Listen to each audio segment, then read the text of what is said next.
Warmly welcome after this short 10-minute presentation here on the stage, Carrie Bishop.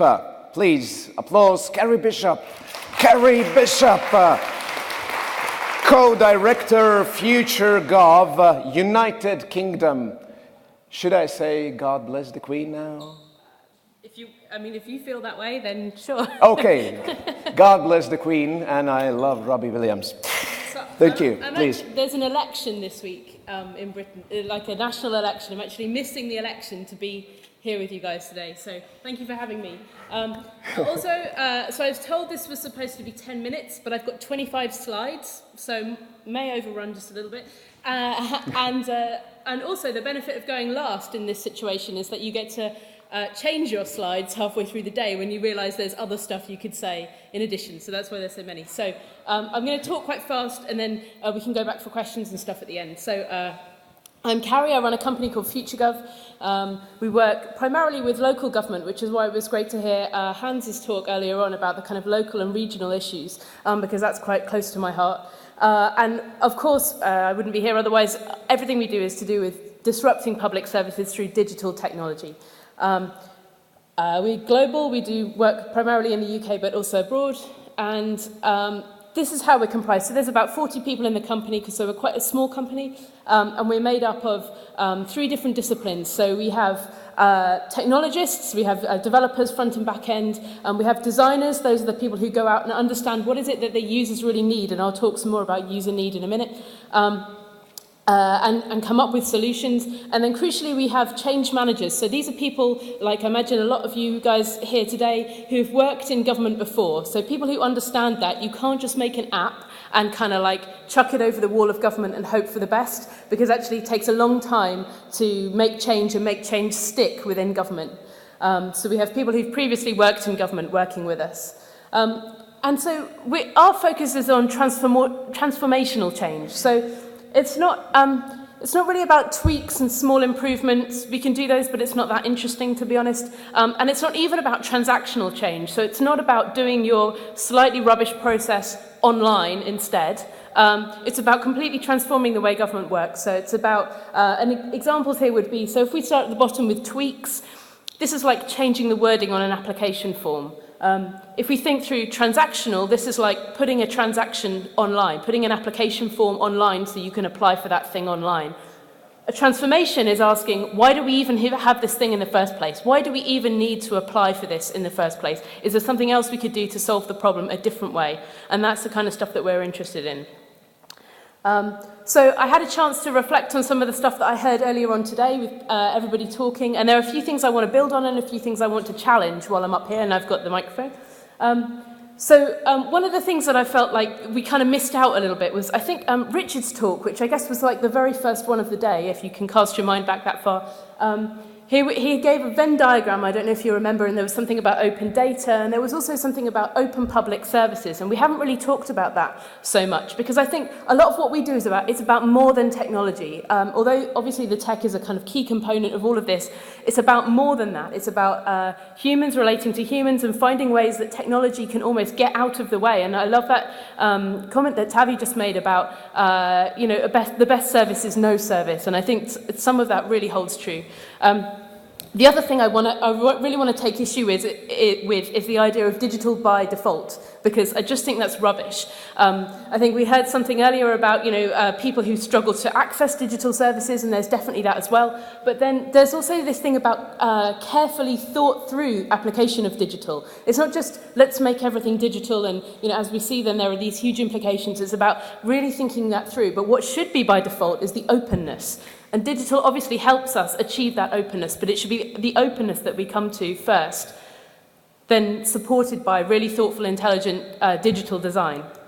And then the other thing I've heard a lot of today is asking users what they want, which again I think is just nonsense. Like, let's not ask users what they want, because often they'll say the Henry Ford thing, a faster horse. They don't necessarily know they want the thing they want. So it's about understanding what users need and then designing solutions around that, not just kind of saying, what do you want? Because 9 times out of 10, you'll come up with something that's actually not that helpful. And then the other thing was Elmar's talk, which he gave, to kind of build on that point about failure and kind of iteration of ideas. The kind of, I get a little bit worried when I hear fail fast, because I think it glorifies failure. It's like it's okay to fail. And just to be clear, it's really not okay to fail, because of public money that we're dealing with, right? So that's not really an option. But what is important is learning, right? So learning fast instead of failing fast. And the way you do that is by thinking through what are the consequences if this goes wrong, and then how do I manage the blame? Because basically a lot of the risk aversion in our sector, I think, is to do with not so much risk aversion as blame aversion. So it's like, what happens if this goes wrong? I'll be blamed. It'll be my name in the newspapers if this goes wrong. And that's the reason I don't want to do it. So if we can manage that and support people whose jobs are about taking risks, then we can get towards learning fast instead of the idea of failing fast. So those are my little rants on things I've heard today. I want to take the broadest definition possible of user experience in government, because I think I'm not just talking about, where does the button sit and how does the user flow through this website. I think that's important, and I know we'll hear some more about that stuff later on. But for me, user experience is about what is my experience as a citizen of using government. So the broadest possible definition. And I think the answer to that is something like we need to redesign public services. And the reasons we need to use design for this, rather than these kind of top-down ideas, is things like this exist in the world. That's SAP. I don't know if anyone's had the joy of using that before, but it sucks. And so the thing about that is it's quite scary, because when you're completely redesigning a user experience, as we'll talk about soon, it's very iterative. You're not quite sure how it's going to work out. You've got to learn a lot as you go through, and you can never be sure of what the end result is going to be. But what you do have is a process that you can follow, and so you can understand where you are in the process, which is kind of reassuring. I feel like everybody here doesn't really need that, but I feel like some of our colleagues who don't really understand all this stuff we're talking about probably need to see that we are actually following a process and not just blindly doing experiments left, right, and centre, which can feel a little bit threatening. So, starting with understanding what is it that users need and how can we address that, starting to think about defining the problem. So rather than just these kind of huge broad brush problems that we often get, kind of really starting to narrow it down, right the way through to kind of developing solutions, coming up with ideas, and crucially prototyping things. And again, that's something that we heard about earlier on this morning with the references to architecture and the process that architects use. And I think so I'll give some examples of how we've done that. And then deliver, actually do the thing. Don't just come up with ideas, actually deliver those ideas and start to make them a reality. And like I said, it is an iterative process, so you never ever stop developing that thing. It's never done. It's always being built on. The first thing we do then is discover the user need and understand what it is. I want to tell you a story. Okay, come up to me afterwards and I'll tell you a story about the guy who invented basketball, who's like my favourite problem solver of all time. So the main thing about understanding user need is empathy and walking in the person's shoes and understanding what it is like to experience. As a citizen, what is my user experience of public services as a whole? And, maybe the average person, maybe the average person does access government services 1.6 times a year, but then there are a lot of people who, at the complete other end of that spectrum, are having to access them all the time. Perhaps they're homeless, perhaps they're involved with social services, and as I think it was Hans that said earlier on, for many people, local government is their first point of contact with government, and when we think about those interactions, they're actually a lot higher than that big average that we had.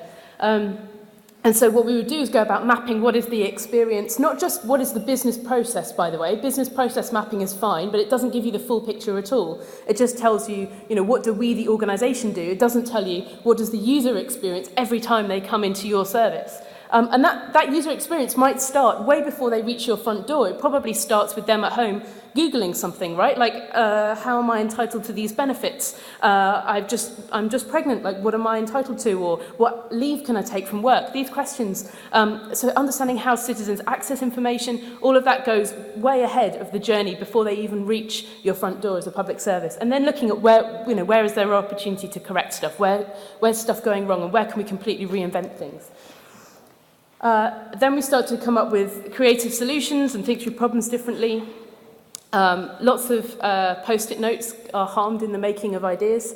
There's quite a lot of sketching and drawing things, and crucially, immediately we'll start to sketch out what we think the solution might be on paper. So this is these are some sketches and some early ideas for a tracker for families. So being able to show how you've progressed with the support of social services, going from kind of a family in crisis to becoming a family that's self-sufficient and resilient.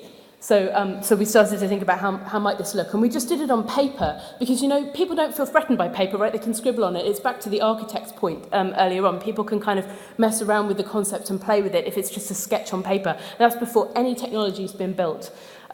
This is something we did with government of Georgia for the they had an EID card system that they're trying to get off the ground, and so we did some sketches for how might the interface look. So it's all done on paper.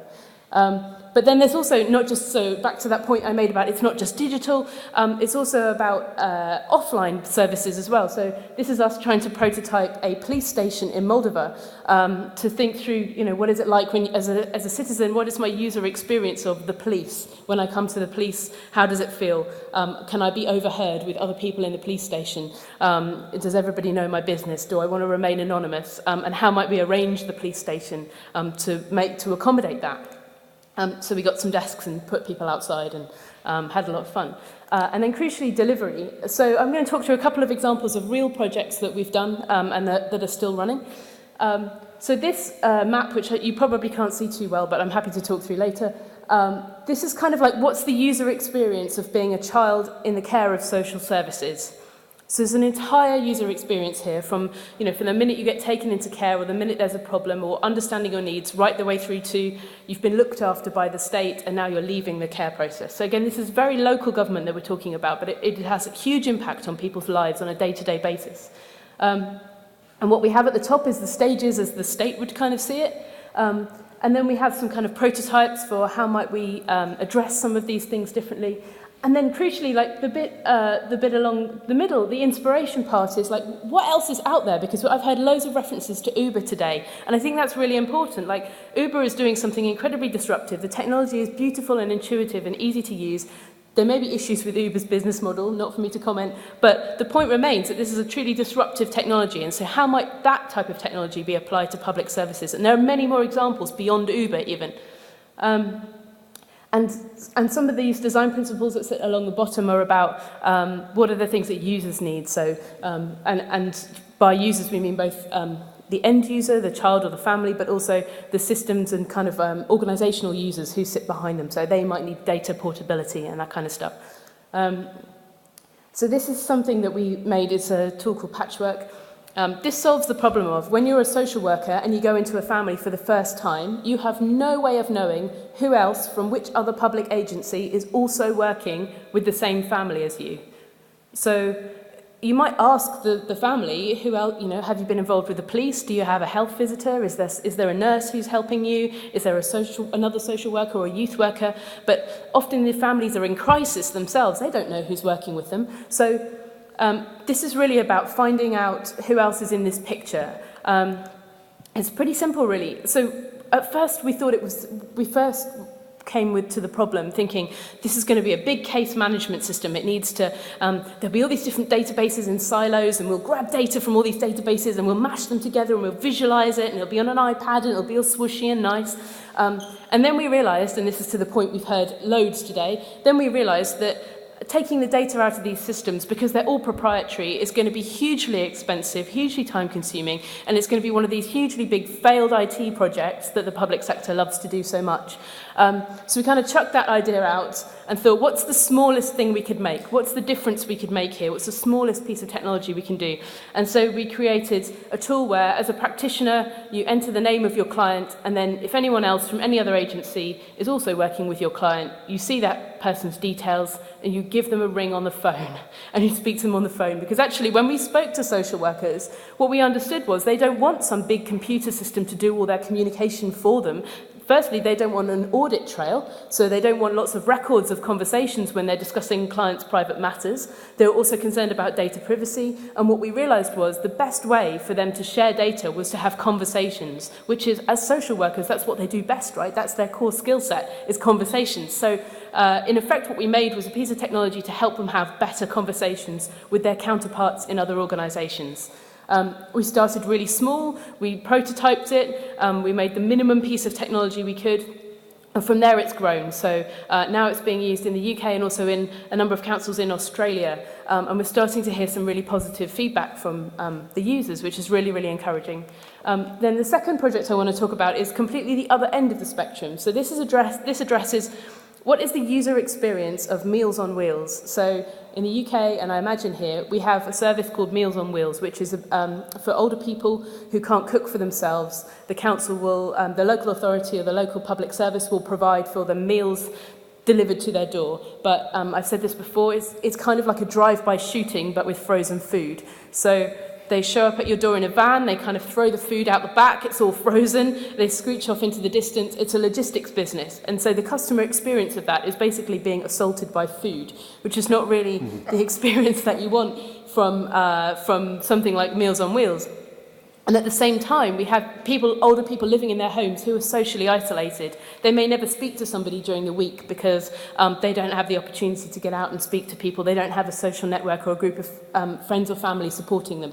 So we created a service called Casserole Club, which is if you're cooking a meal for your family, if you throw in an extra portion of food while you're cooking, we'll match you with an older person who lives near you. You can deliver the food to them, have a conversation with them, and then let them eat their meal in peace. We prototyped this with no technology. We didn't build any tech. We had a guy with a spreadsheet and a mobile phone, and he went round signing people up onto the spreadsheet and then calling people every day to check that they were cooking and eating. There was no technology platform involved at all. It's obviously evolved since then because it became more and more popular. Here are some of the people who use the service. And we now have, so we've got some stats. So we now have over 7,000 people signed up to cook in the UK. So there are some problems, I can talk about this in the Q&A if anyone's interested, but there are some problems with scaling this model. So firstly, it's really hard to find old people. Secondly, it's also kind of difficult to scale on a national level because we're rolling this out area by area because it requires a lot of intensive implementation at a kind of local level. So there's something interesting in some of the business model around these kinds of ventures. But I think what it shows is that firstly, that user experience is more than just really nicely designed websites. It's about the entire user experience of public services, and we need to think disruptively about this stuff. And secondly, that local government is where a lot of this innovation happens, but it often gets forgotten about. And I think some of these examples, and there are many more out there, show what can really be done when we start to think creatively and use design thinking to solve these huge problems. And that's it. Thank you very much. Applause. And no, I believe you can come down and relax for a while and chill out and enjoy, of course, your partner in panel and also today the last presentation, not the least as always, Līga Lētiņa, UX expert Latvia. Please, applause to Līga. I have some sense of inside me that's like festivity. You have the last word today. And I'll have to make the show. And you're going to make the show. Definitely. Thank you. Hello. Nice to see you. Those of you who have stayed still here, who have remained here. But yeah, I'm here to share my belief with you. And my belief is that UX, that stands for user experience, for those who don't know, is the key to public e-services and actually to public services efficiency. And let me tell you why this is my belief. Well, probably the first thing, or the one of first things that you do when you open your laptop or computer and when you're going into information search is Google, isn't it? And so now I have to deal with this, yes. So no surprise, this is one of the Google core values. Focus on a user and all else will follow. So basically, focusing on a user, Google has managed to build up a service for users. And at the end, the service, in a way, has replaced for us the meaning of browser, right? Because when we are browsing, we basically are Googling now. And it's kind of obvious that you focus on user and business world, because user is a way client, and client can be translated into money, money can be translated into growth. So it's all natural for business world. But is the same principle applicable to public sector? Yes, there's one case, and Carrie just represented the UK. So in UK, and UK is not alone anymore with this, there are design principles for designing public services, e-services. And as you see, the first thing that stands on the list is start with needs. Not with what user wants, but start with user needs. And user needs, not government needs. And afterwards on the list, there is things like do less, design with data, which is probably another talk. But so there are actually two approaches how to design e-services for public service or just the services. So one is to start with user needs, as does Google, or as they do in UK, USA, and some other countries. Another way is doing the old way. So basically we have a service, and then we are trying to promote it for publics and hope that they start to use this new digital service. Digital adoption will grow. And I'll show you two cases how you could do this. Actually, just a month ago, there was a campaign in Latvia where we promoted our e-services. It was really good video that was promoting them. And in a video, they, in a funny way, kind of tried to say that if you're still using offline services going to agency, you're a bit old-fashioned and you're a bit like living in a century ago. Let me show the video for a second.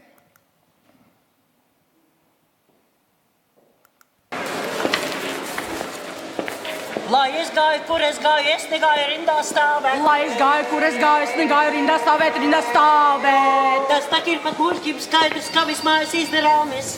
Tas jau ir pat muļķim skaidrs, ka viss mājās izdarāmis. Vidēji laba dzīve, ne par nieku nedomāju. Vidēji laba dzīve, ne par nieku nedomāju. Visas manas naudas lietas pašas sevi risināja. Visas manas naudas lietas pašas sevi risināja. Nu, puisīti gan zinās internetu izmantoti. Redz, cik ātri tev tas gāja, sen jau tā vajadzēja.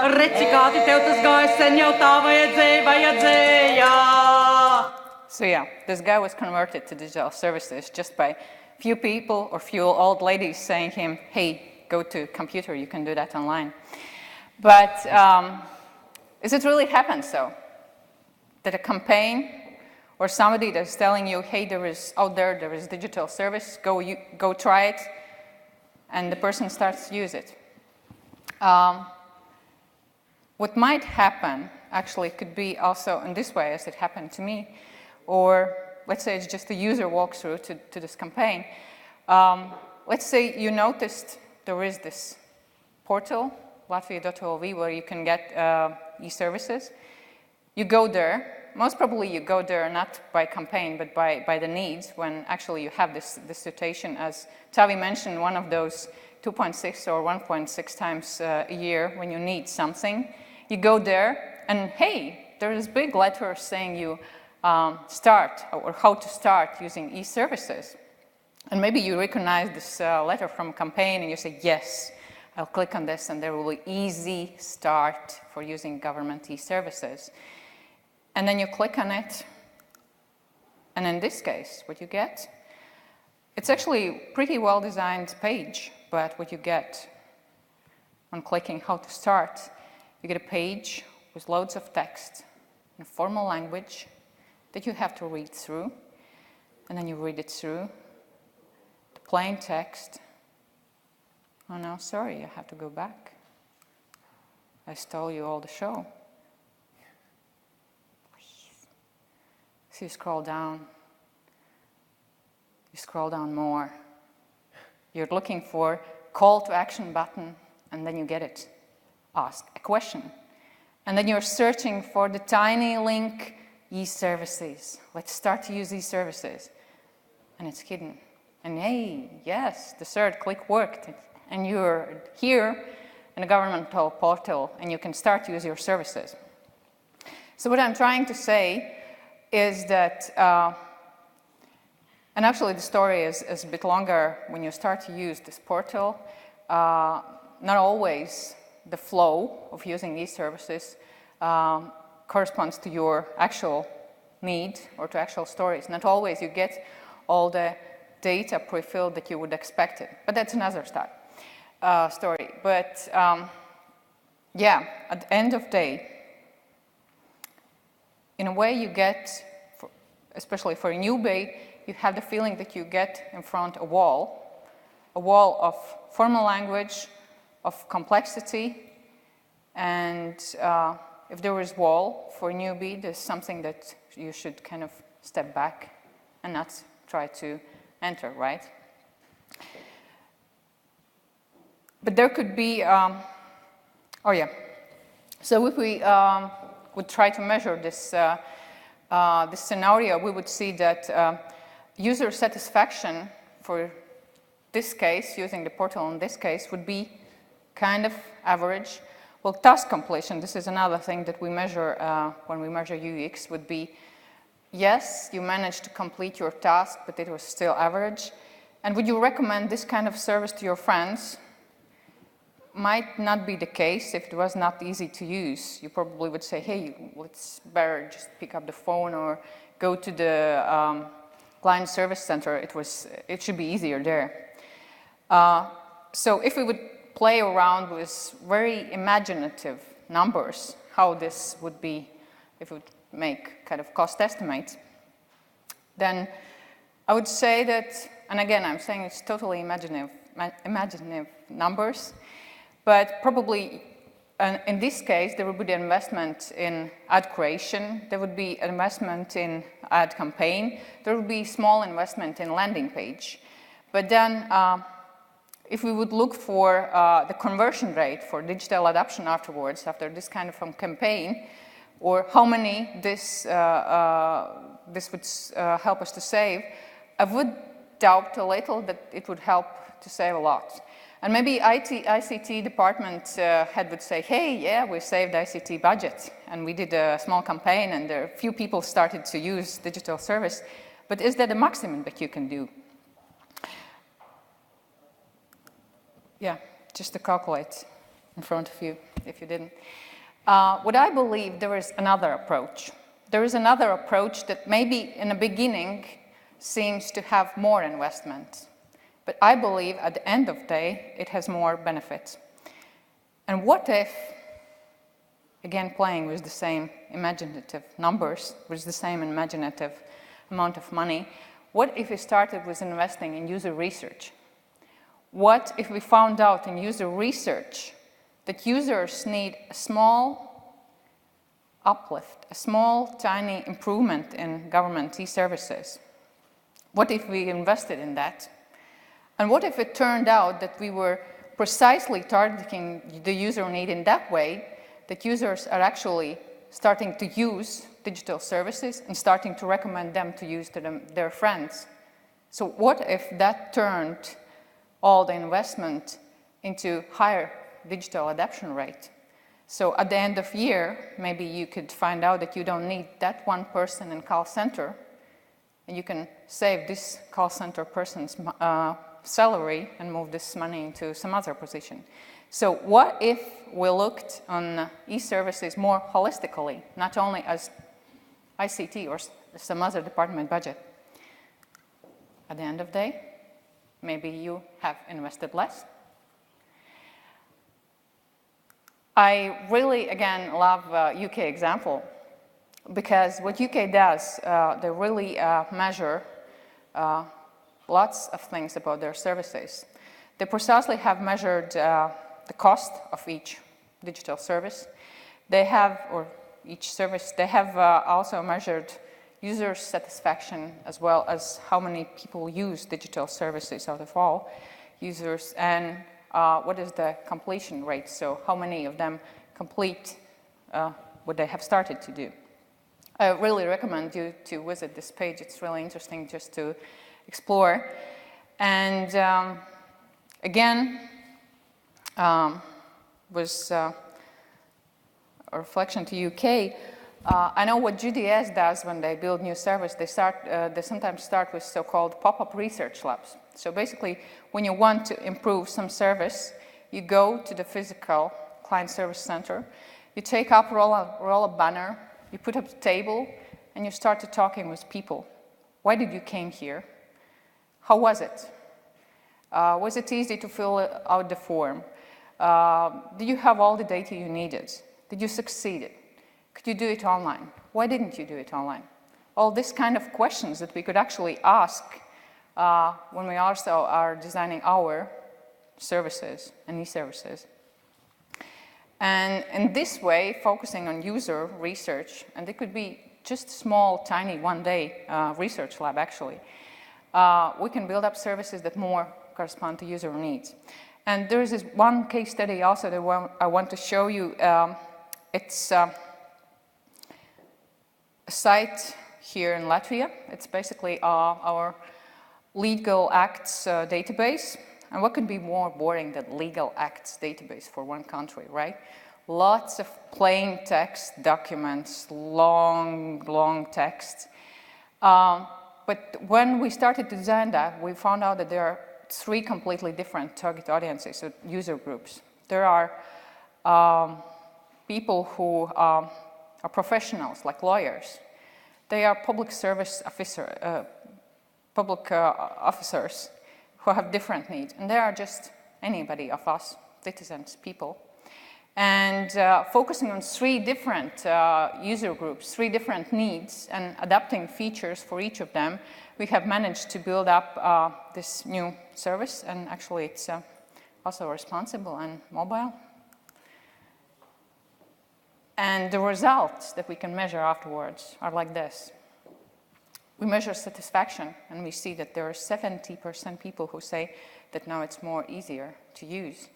There are 12% growth of users of the portal after a year of redesign of the site. There is 6% more sessions, which means that users tend to return to the site and use it more frequently. And there are a few awards, which is a nice reward at an end of project. But yeah, you see the results, you can measure results, and it made us to do a bit more investment in user research, but there are clearly measurable results for digital adoption. So that's why I believe that focusing on UX is a key to public e-services efficiency. Maybe it's not cheaper, maybe it requires more investment in the beginning, but it's efficient at the end. Thank you. Thank you very much. And Līga, please stay on the stage. We are starting our final round, and I am asking here on the stage for the final panel discussion also Carrie Bishop. Carrie, please join us, and Signe Znotiņa Znota, Press Secretary of the Cabinet of Ministers, Latvia. Somehow, from excitement, I lost my voice. That's good. And as a man who replaces Tavi, because Tavi was going to airplane, Gilles Feith, the director from Government IT Center, Luxembourg. Happy to have you here. Please join us. Applause. And can someone, yes, you are in the saint place, because you can give us catch box, please. Oh, yes, and you broke your iPhone, that's it. So now we have a couple of people who haven't spoken before, so I'm going to start with you, Signe, please. Your short message, anything you can share at this particular moment. Hello, everyone. Really nice to be here. And I'm really impressed about the presentations I saw here today. Truth well told, I must tell.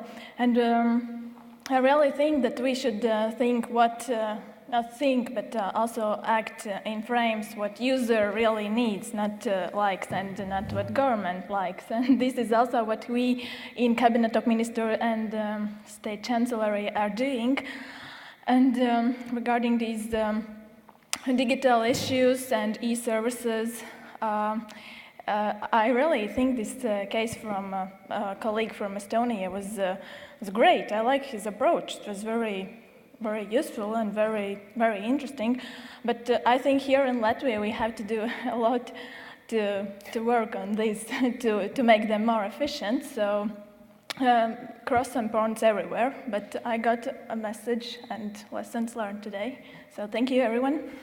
Thank you, thank you. You can pass, I believe, to Mr. Feith. He is joining us also, and your remarks from Luxembourg's perspective. Yes, I'm one of the guys who has to put all that into music, so I will, as I'm replacing Tavi, who cannot be replaced, and I don't have the option to replace him.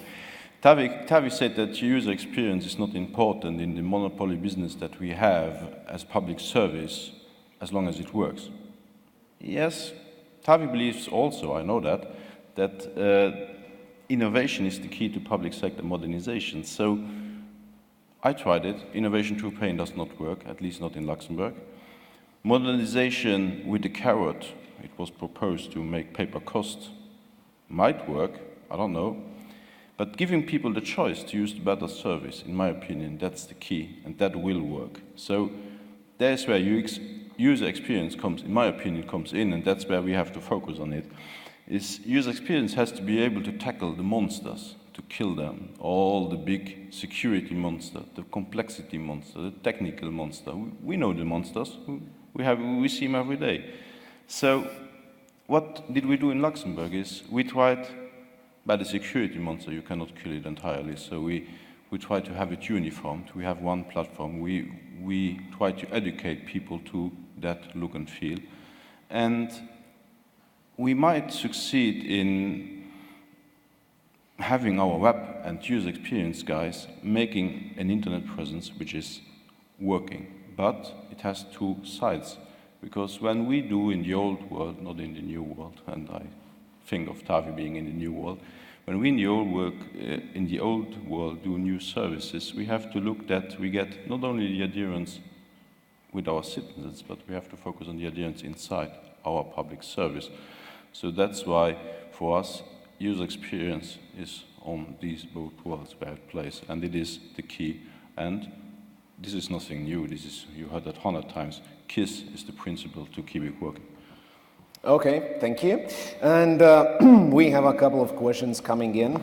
And the first one is for UX experts, and very, in fact, narrative question. What would be UX experts' recommendation for European Commission about that miracle out-of-date presidency registration system?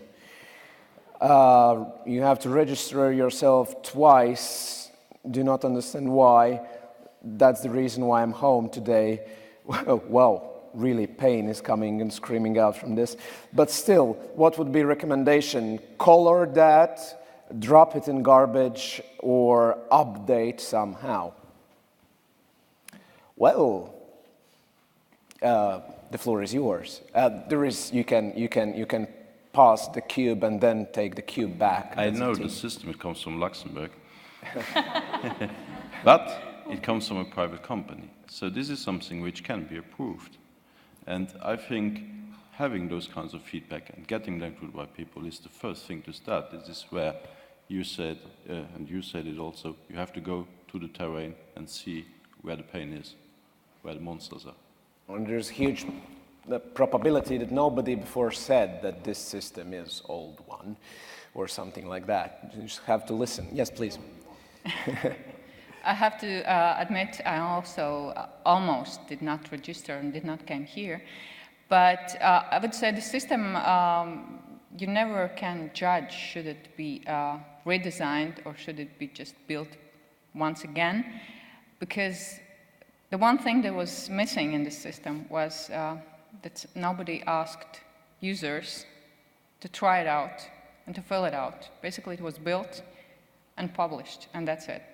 And maybe if you would gather our feedback and do slight improvements, maybe just in microcopy, maybe just in wording. Sometimes it doesn't require that much investment, just change the wording, and it feels much easier to use, much more understandable.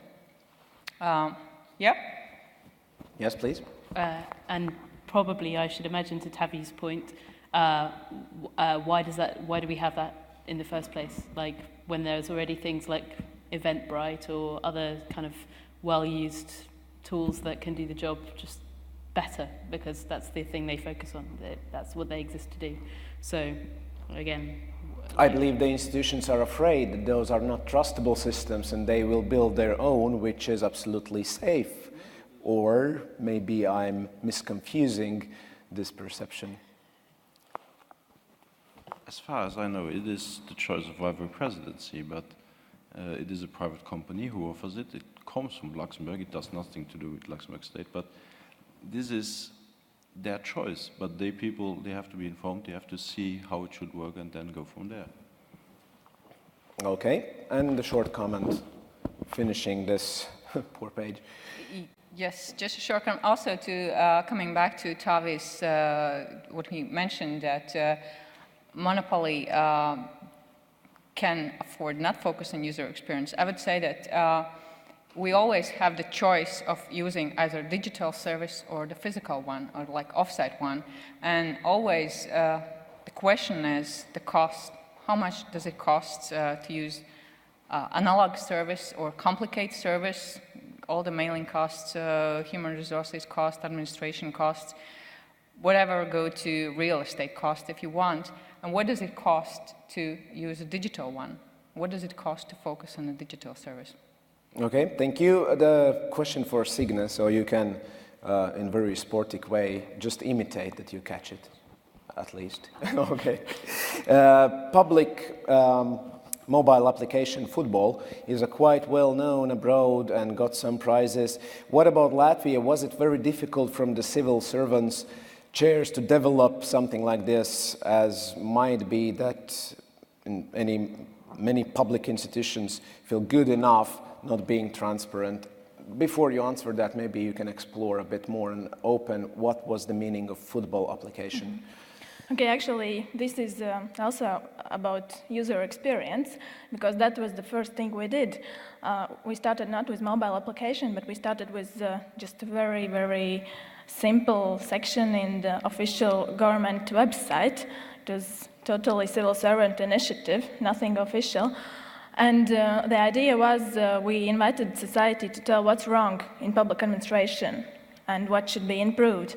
So the feedback was really great, constructive, and we figured out we need to go further in this direction, because this really works. We saw that society needs this, that society uses this, so we created a new website, very user-friendly, not separate section in official website, but separate website. And we looked in the future, because here in Latvia, mobile devices, it's not like everyone has it as a part of our society, our elderlies, but we looked in the future and we knew that our new target audiences will use this, so we developed also a mobile application, and we did research in European countries, and we find out that nobody has a mobile application with this aim to collaborate with society and to fight against absurd bureaucracy. And it really worked out. So people are using website and people are using mobile application to inform us what's wrong, or to give their suggestions and to receive our feedback, and they can evaluate public administration institutions. And of course they still have this, what Līga mentioned, this like old school or traditional communication options, like to come to face-to-face communication and to write letters handwritten, or to just make a call. But we see that there is progress in using also these modern technologies. This was the first point, why we did this and what is this mobile application football.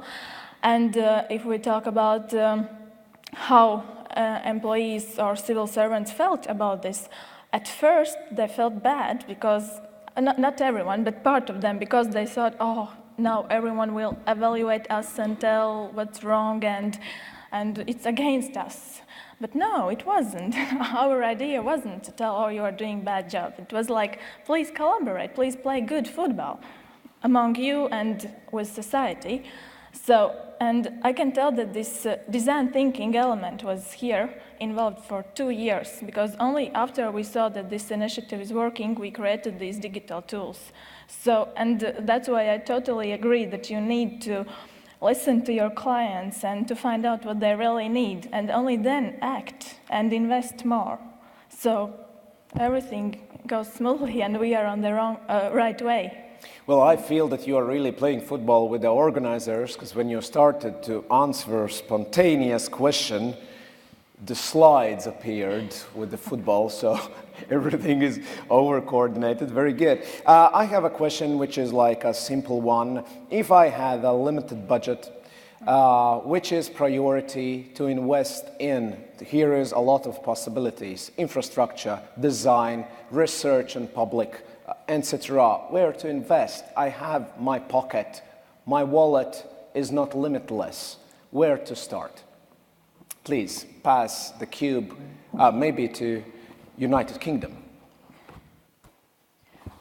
So it depends on the problem, right? So Okay.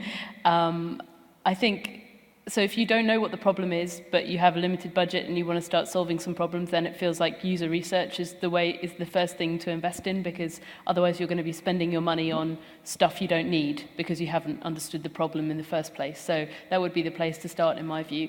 But equally, if you know what the problems are that you're trying to solve and you know what the user need is, but you don't have the infrastructure to support solutions, then that would be where the money would go. Or if you have the infrastructure and you know the user need, but you don't know what the solutions are, then design is I think the point is it's all part of one system, and you don't really get to pick and choose. If you want to solve that problem, you have to understand the full extent of it and work out how much it's going to cost roughly to solve it, and then find that money. And 9 times out of 10, by the way, that money exists in the system. It's just being spent on stuff that doesn't work. So it's like finding the stuff that doesn't work, shutting it down, and investing in something that does work. So it depends on the case. Yeah, I think a little bit, yeah. Anytime yeah. you have to do Yeah. research on the issue. Other opinions, or absolutely with... Okay.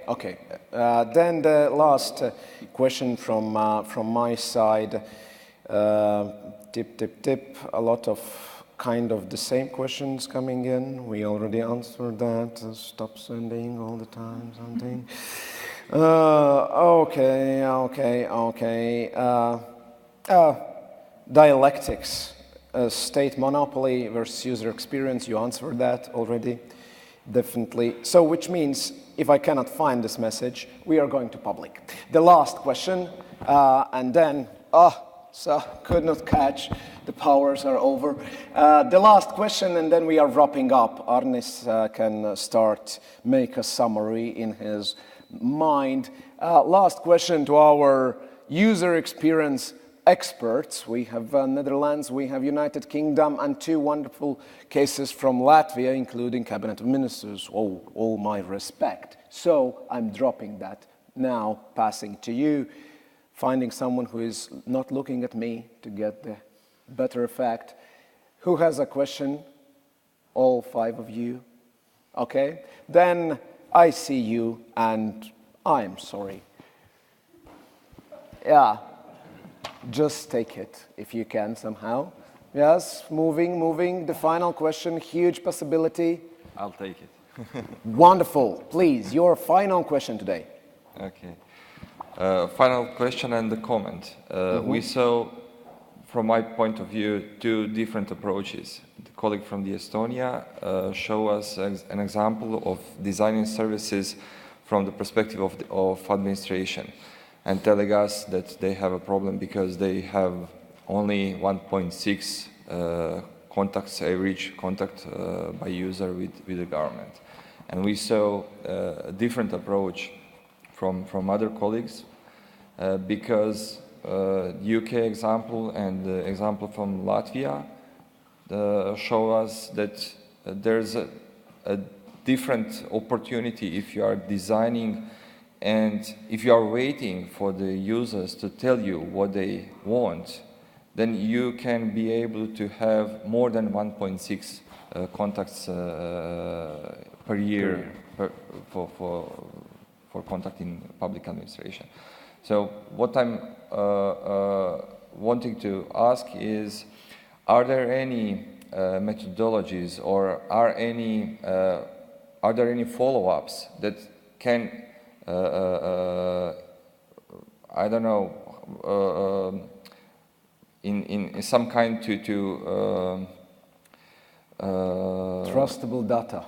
To get you trustable data, what is a better approach? If you are, for example, an old country with old-fashioned administration, then you have a number of public services. Is it better to go with the way which Estonia did from the administration approach? I apologize to colleagues from Estonia if I made this conclusion differently than they thought about themselves, or is there any methodology to provide you data to go with the approach the colleagues from the UK and colleagues from the Latvia told us? Well, thank you, and well, Tavi left, so no need to apologize.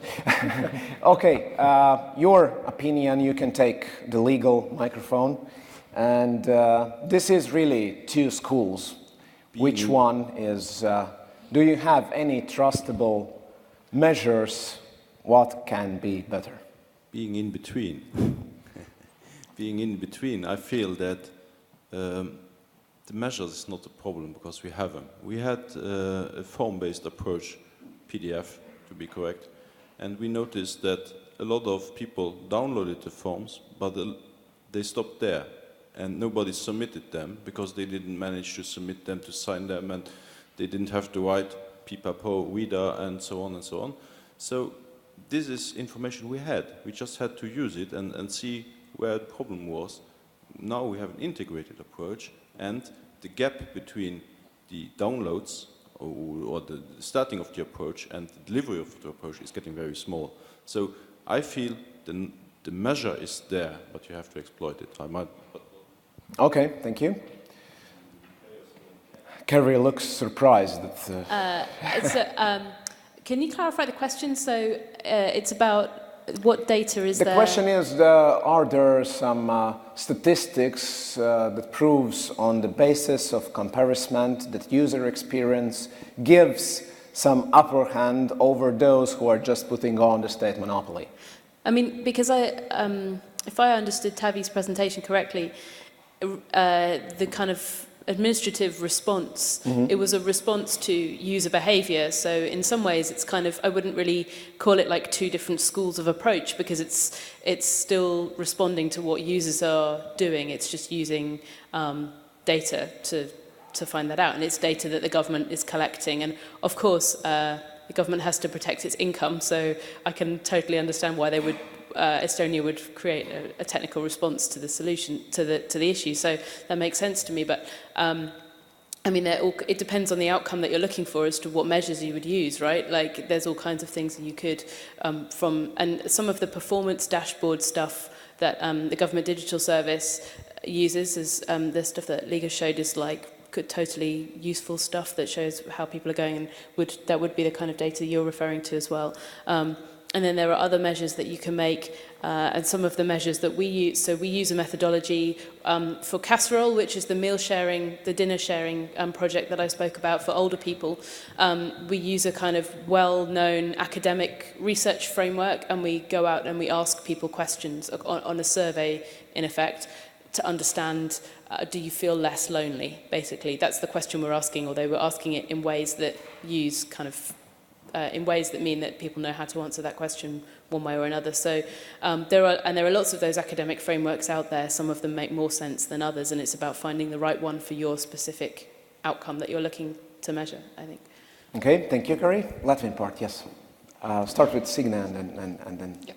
Okay, I'll just, I would actually like to clarify that there is no really two conflicting approaches, but it's one and the same. And Tavi was absolutely right when he mentioned that the best user experience of the service is when you as a user don't feel the service at all, but it doesn't mean that there is no service. Or let's say to have electricity service at home, the best electricity service is that we don't need to think about electricity, it's just there. But you definitely need to have a profitable electricity provider to have this service, right? So there is always government needs or whatever institution needs beforehand, and it's designed for the institution. And there are institution KPIs that are measured. Is it digital adoption, efficiency, number of usage, whatever. But just what we want to add is the satisfaction of users, because we believe that user satisfaction is just another thing that helps to grow for the service, and yeah, at the end it's beneficial for the institution. Thank you, and Signe, Yes, you just have last- just to last comment. last sentence. Yes, the For last all word. of them. I will keep the last word. But I wanted to tell that public administration services, they are very specific. If we, for example, compare them with pop culture or whatever. So my point is that you cannot tell if ours or Estonian case is better or not. It's somewhere in the middle, but everything is about relation. It's technologies are developing and communication trends are changing, but relations with people, that's the most important. And to figure out and to find out what's the right direction, where to go, I think the pilot projects are must-have. And the relations with stakeholders from many parties. This is how you can come to the best result. But I don't know if there is some kind of particular measurement scheme or whatever, but yes, conclusions after relations. I think that's the most important. Well, thank you, and I believe that's quite symbolical that we are our digitalization conference finishing with the idea that the main thing is about relations in public administration, private people, and of course digitalization just as a way to doing that better and better. And for this reason, please, huge applause to our last speakers. Really, you are brave war horses till the last moment here. And Arnis, now it's your time to give the gifts. And yes, come on, here's more gifts behind the stage. And handshake, of course, handshake. Thank you very much. Thank you very much. Thank you very much. Thank you very even more much. And